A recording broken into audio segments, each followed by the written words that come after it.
Проти нападу на українських моряків протестували в багатьох країнах. Від росіян люди вимагали негайного звільнення бранців, від керівництва своїх країн – посилення тиску на Кремль через його агресивну політику. Докладніше в нашому огляді. Путін – Гітлер. Із таким гаслом українська спілка чеської столиці і члени громадського об'єднання «Пульс Європи» ввечері 26 листопада зібралися біля посольства Росії у Празі, аби висловити протест проти російської агресії на території України. Зокрема, збройного нападу на українські кораблі у Керченській протоці 25 листопада. Наше завдання – ловити за руку в кожному такому випадку, кричати, показувати цілому світу і доказувати, що ця країна не є цивілізованою. У цієї країни не можна купувати газ. В цю країну не можна їздити, не можна мати з нею стосунки, доки вона не припинить такі дії і не повернеться в свої кордони. Протестувальники звернулися до дипломатів російської амбасади із вимогою забратися з України і припинити порушувати міжнародне право і бентежити тим самим Європу і світ. Ми зараз бачимо відсутність дієвої реакції. Спочатку на окупацію Криму повна бездіяльність, потім на Керченський міст. Зараз ми слідкуватимемо за реакцією всього світу і за тим, яку допомогу і підтримку нададуть Україні у світі. Сьогодні тут зібралися чехи, українці, росіяни, латвійці, грузини і не тільки. Слава Україні!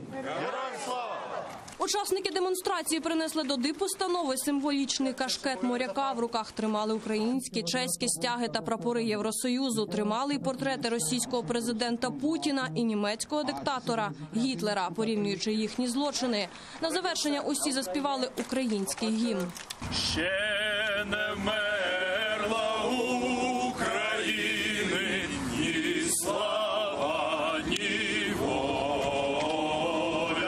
Традиційно з посольства ніхто не вийшов. Вийшла протестувати проти російської агресії у Керченській затоці українська громада Лондона. Люди зібралися під російським посольством, аби висловити своє обурення атакою на українські кораблі. Британський Майдан скандував: «Росія – агресор, Крим – це Україна». Кілька десятків учасників акції зібралися біля британського парламенту з вимогою до політиків посилити тиск на Кремль і допомогти Києву відбити його агресію. Ми вимагаємо від британської влади посилити санкції проти Росії, надати військову допомогу Україні.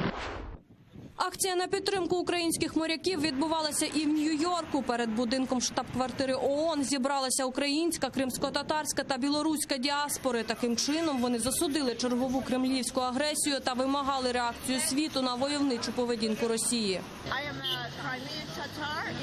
Так, я і справді кримська татарка. І всі, хто сюди прийшли, розуміють, що необхідна негайна реакція на агресію Росії. Вони окупували Крим в 2014-му, потім пішли на схід України. Там зараз загинуло близько 10 тисяч людей. Невинні люди продовжують жити в умовах окупації. Опір України дає надію, і її треба підтримати. Такою може бути відповідь, чому ми тут. Реана Алієва, Заман, АТР.